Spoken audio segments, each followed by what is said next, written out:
if you love a prodigal, you can discover help and hope for your wilderness journey right here at the When You Love a Prodigal podcast.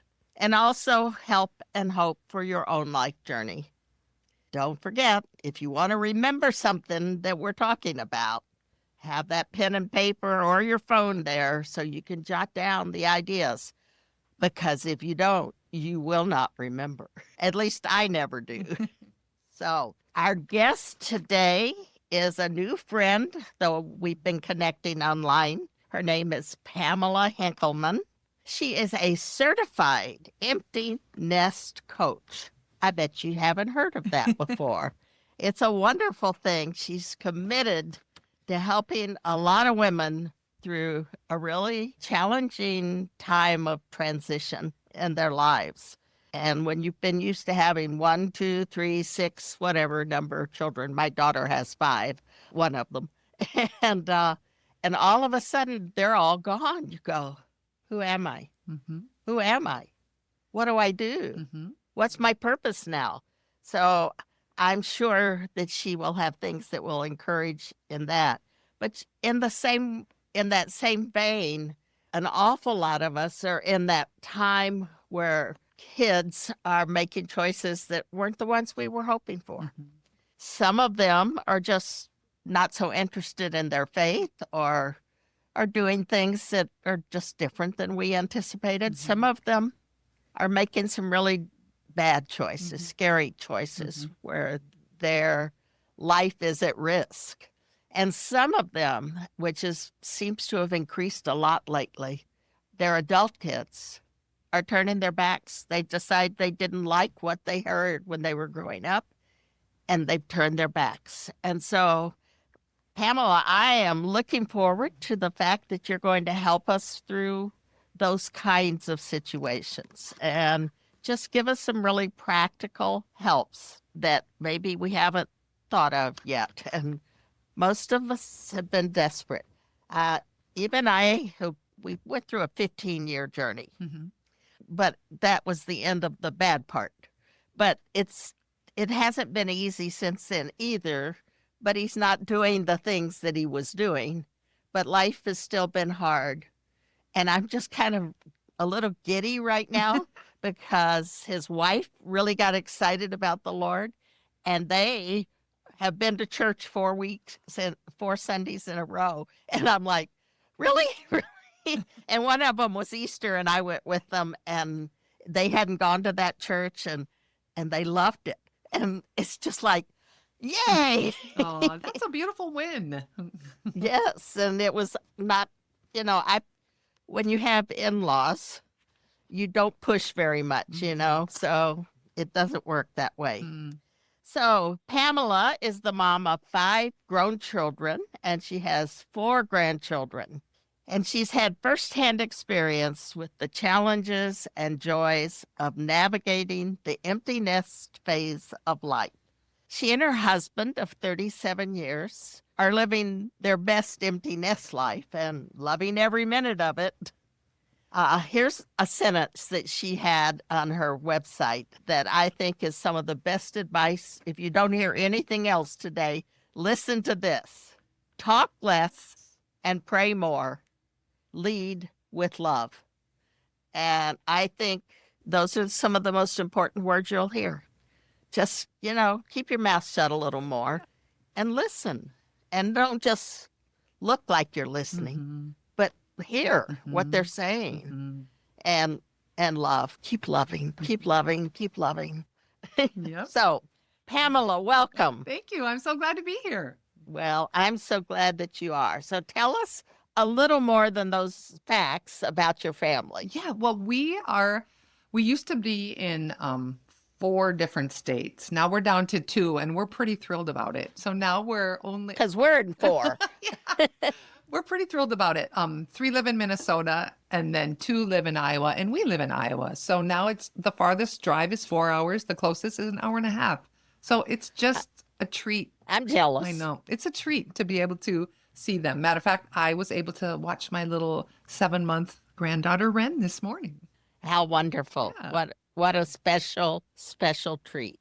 Now, what caused you to start your ministry, your job, your Yeah. being an empty nest coach? Well, as my fourth child was heading off to college, I thought, what in the world am I going to do now? And then we have 5 kids. So I was just praying about it. And I said, Lord, I've had this dream to write books for years. And I had been a speaker for a long time. But then I was like, if I'm going to write a book, I should learn how to write a book. So I just started writing. I just said, hey, I could start blogging. And I started blogging. Oh, well, blogging's a good way to start writing. And so I did that in 2018. And I have the gift of exhortation. So I just love encouraging others. Then I went to a writing conference in 2021, and I knew that I was going to write 3 books, one about some miracles we've experienced, one about being a pastor's wife, because that's just a whole nother thing. And Yes, then it is. I really wanted to write a book about parenting adult children because I felt like this was such an overlooked group of women. We are so beautifully supported when our children are young, babies, Yes. childhood, teenagers. And then they graduate and the world goes quiet and women are left wondering, what am I supposed to do now? It is the largest transition in your life. It's just as impactful as when you first became a mom. We're supported beautifully as our children are growing. And then once our children reach adulthood, the world goes quiet and we say, what do we do? And then, but it's also it's as large of a transition when you're launching your kids as when you became a mother. And so it was just my heart behind that and wanting to help women do better in this season of their life, to learn to let go sooner, to learn to stop directing and start supporting, because that is the greatest shift. And that's what trips most moms up, is they don't stop telling their kids what to do. And if you've met any 18, 19, 20, 21, 35, Yeah, 36, absolutely. 37, they do not want to be told what to do, nor should they be told what to do by their parents. We've had our season and our time is over. So I just really like to support women in helping them have healthy relationships with their adult kids and healthy empty nest marriages. And do they adapt to that very well? Oh, yeah. I mean, women are hungry to know how to do things differently because we haven't talked about it enough. And then when they feel this tension in their relationship, they're like, oh, it's me? It's me? Like I'm responsible? It's me. Yeah. I'm the problem. Yeah. I'm the problem. And it's not about blaming. It's just about helping moms understand we need to shift. We need to adjust. We need to let go. And, no mom wants her child living in their basement when their child is 35. No. We don't want that. And if we don't let go, if we don't support our kids, if we don't communicate that I believe in you, you have what it takes to be an adult, to build your own life, to problem solve, to be wise in your relationships. Like we can encourage them, but we can just hold it all so much more loosely. And it's the mom who wants to hold on tight and control everything Almost always, I think, yes. that really struggles. She will struggle. She will have the hardest time ever. So it seems to me that you would want to be letting go because that would say, I've done a good job. They're ready to go. They're ready to be independent. Yes. But sometimes that doesn't happen because some of it's personality probably, and some people are higher control than others. But you just think, did I do a good enough job? Yeah. That they're ready for that world out there? Right.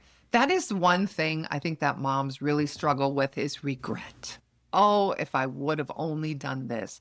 But here's what I know about the Lord. He takes us where we are at right now. And he says, work with me. Let's see what we can do. We cannot go back. We can always apologize. I cannot tell you how many times I've said to my grown kids, gosh, I'm sorry that I handled it like that. I didn't know better, but back then I was doing the best with what I knew at the time. I would do it totally different now. Even in our own family of having 5 kids, the way I parented our older children and the younger ones, it's very different. Totally different. Totally Yes. different. I was so much more relaxed. I was Yes. so much more easygoing. So I really, actually, I was a pretty good learner.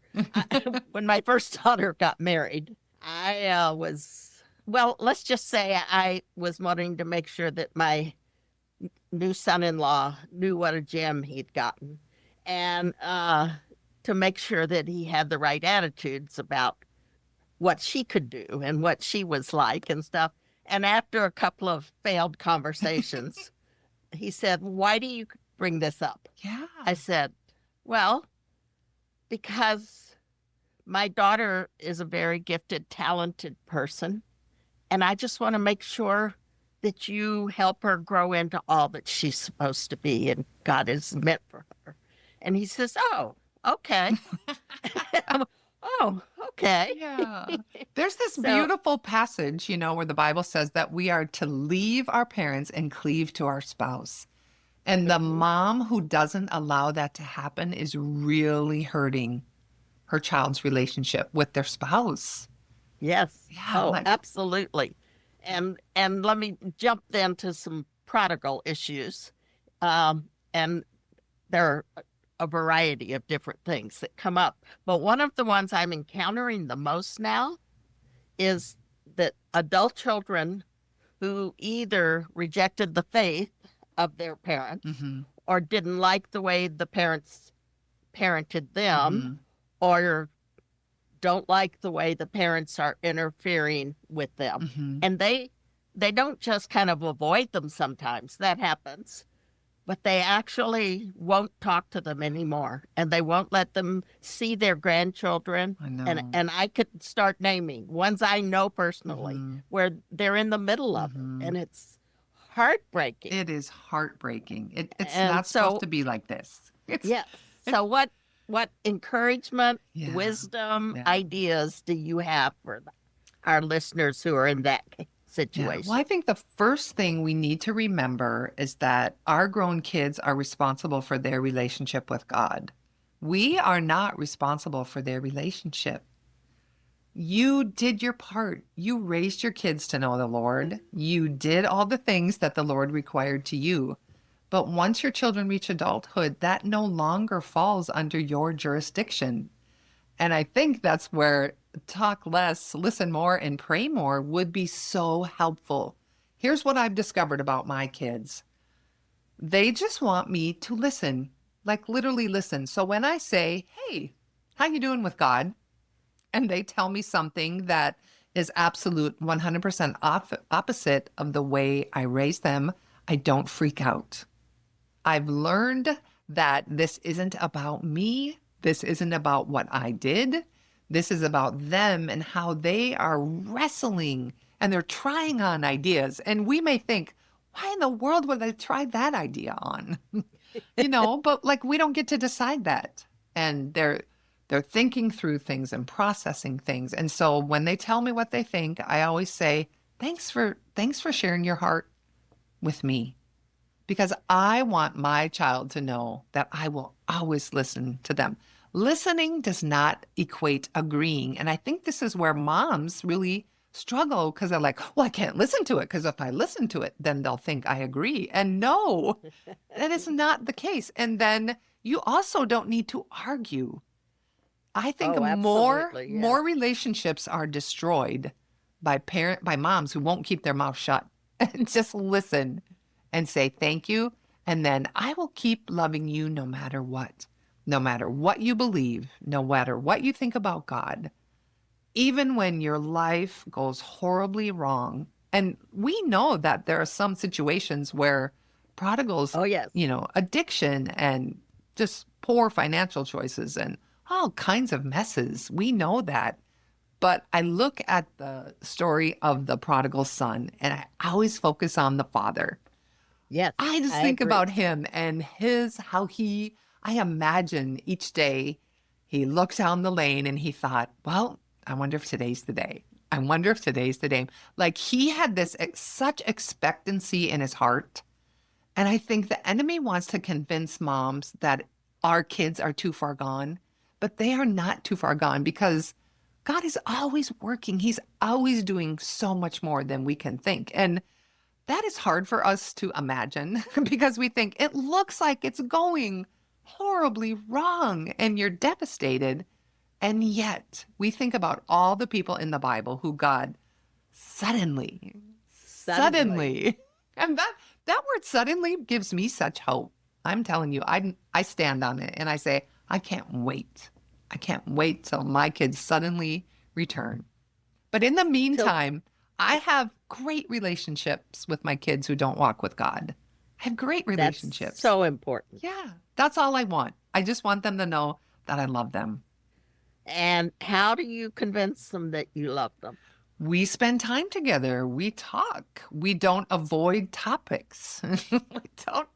We try not to walk on eggshells. And sometimes it's difficult, especially in the political realm. That can be very taxing. But I've also learned that I just need to listen. I need to give them space to talk. This is where they're coming from. I don't have to agree with it, but I do have to honor them as a human. They're my children, for heaven's sakes. Yeah, they're not just any humans. Yeah, they're my children. And honor goes such a far way in the kingdom of God. Yes, it does. So you mentioned especially moms. I have known a few high control dads. I'm sure. But because my ministry is to moms, I don't talk to dads too much. Okay. Any thoughts for them? I mean, for the mom with a high control dad? I mean, I think people control because they're scared. They're scared. It's too scary. So I have to, you come at it so you can have a sense of peace and control, when really control, it's all an illusion. No one has control. God is supposed to be in control. Mom and dad are not supposed to, and especially not the mom and dad of adult children. You laugh. Well, but it's really true. I've seen so many that the kids really are like, leave me alone. Yeah. If you're going to always disagree or tell me what to do or say I'm making bad choices when I'm happy with my choices, then I don't want to talk to you anymore. Yeah. Now that is a heartbreaking thing. Yeah, but then that's on the parents. If the parents don't want to be a little more gentle and Christ-like in that, we play a responsibility. We have to stop always looking at the prodigal. I think a lot of moms will say, well, if my child did this. And I think the Lord is saying, hey, in his kindness, he's so tender and gentle with us. Isn't he, though? Yes, when he says, hey, mama, how about this? Let's work on this. And he's so gracious and kind to help us adjust our attitude, adjust our tone, adjust our demands, or adjust our just expectations. Hello? I think expectations equal just like trouble. Trouble. And it's easy to have them because we had a view of what the future would be. And so. Oh, and we did, didn't we? We did. And this child, it looks like they're going to be this, and this one's this. Yes. So here's where we have to understand that we are separate. And this is another thing that moms really struggle with.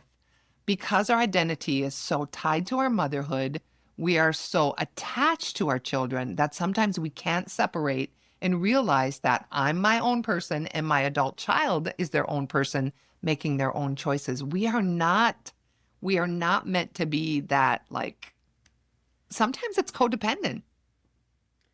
Oh, yeah. Yeah.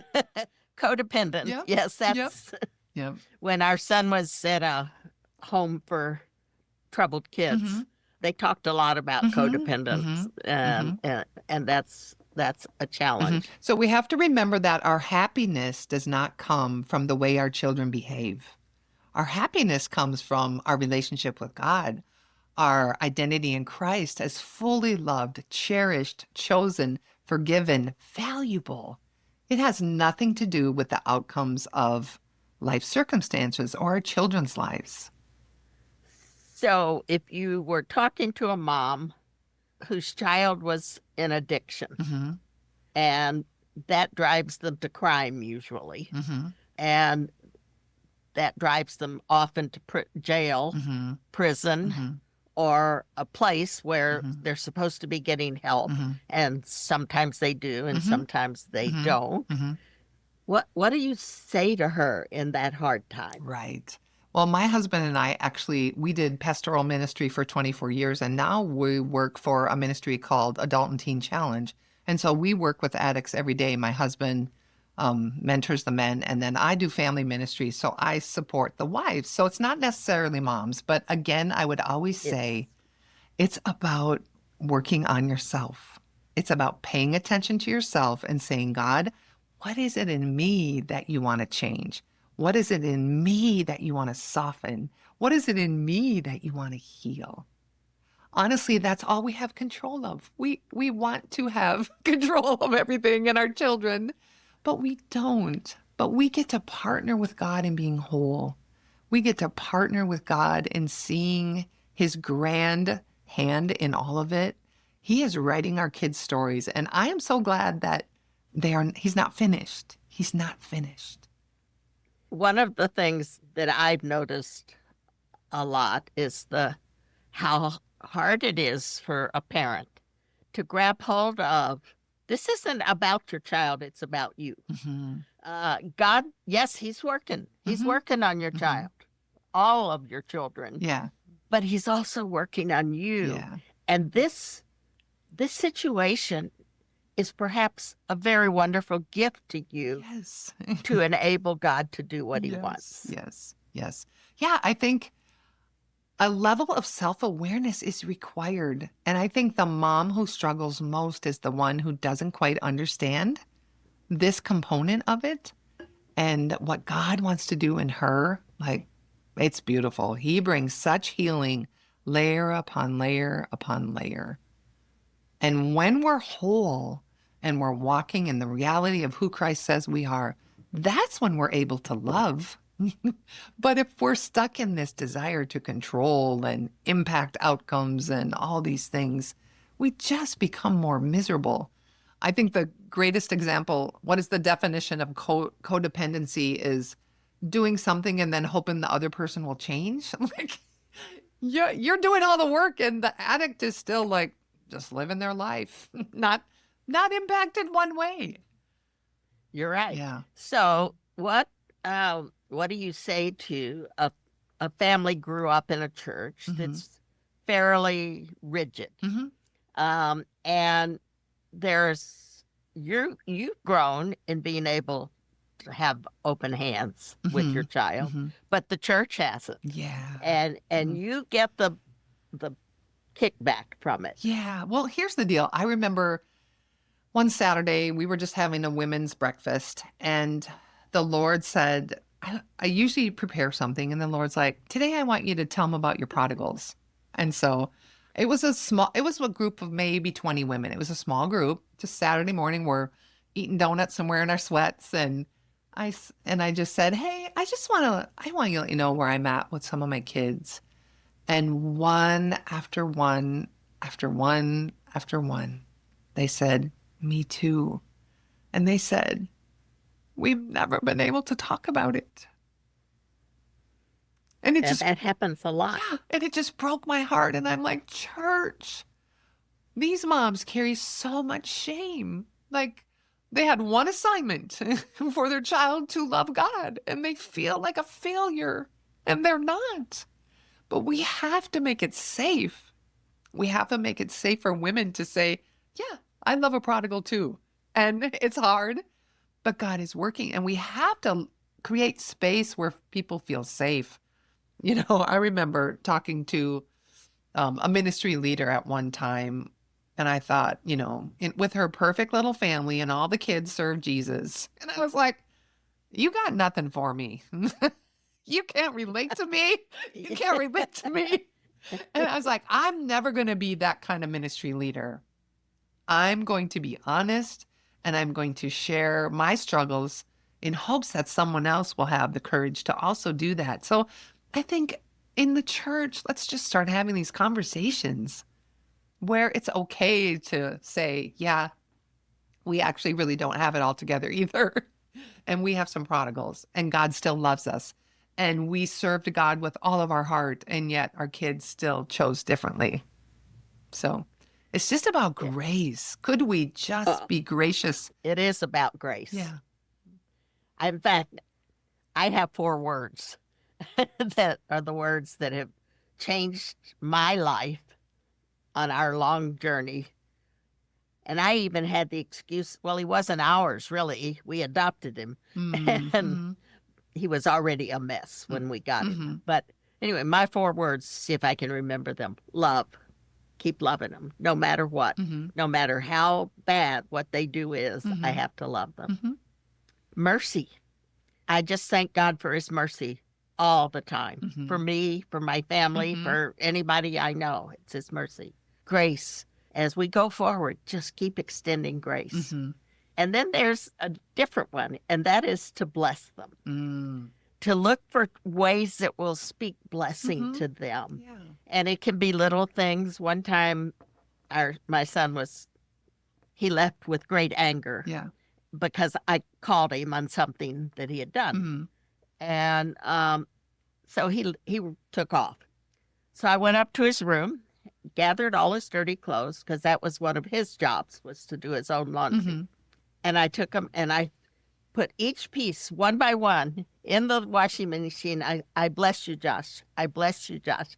I bless you, Josh. Now, some people, that wouldn't be a big deal. For him to have his clothes clean actually was a big deal. Yeah. And so just to go beyond even open hands, the easy holding, to actually look for ways to bless them. Yeah. Because they probably don't experience much blessing if they're in the kind of situations we're talking about. Exactly. So another thought or question I have is I do know quite a few whose kids have cut off all contact with them.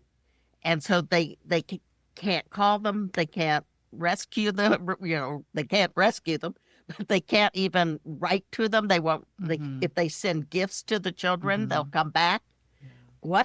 What hope is there for them? Oh, again, it's so heartbreaking and it's so common. And yet we know that there's not one thing we can do to change that except to work on ourselves. You have to say, Lord, there's got to be something in me that also needs to adjust. For them to have such a strong reaction, there's got to be something in me. And so show me, Lord.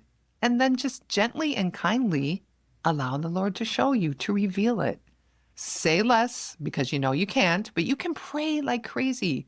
Let's never forget the power of prayer. Never forget it. God is always at working. He sees you. He knows you. He sees them. He knows them. And in the right time, he will bring healing.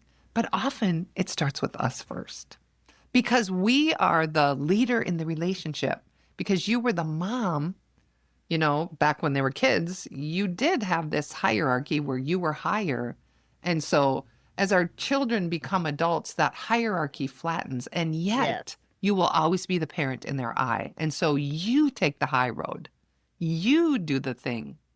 You do the work. And then trust God's timing. Well, Pamela, what other helpful thoughts for these people who are hurting? Yeah. And some of the hurt they bring on themselves. Yeah. And some of it, they're even trying to do it right. And their kids are not making what they like as the choices.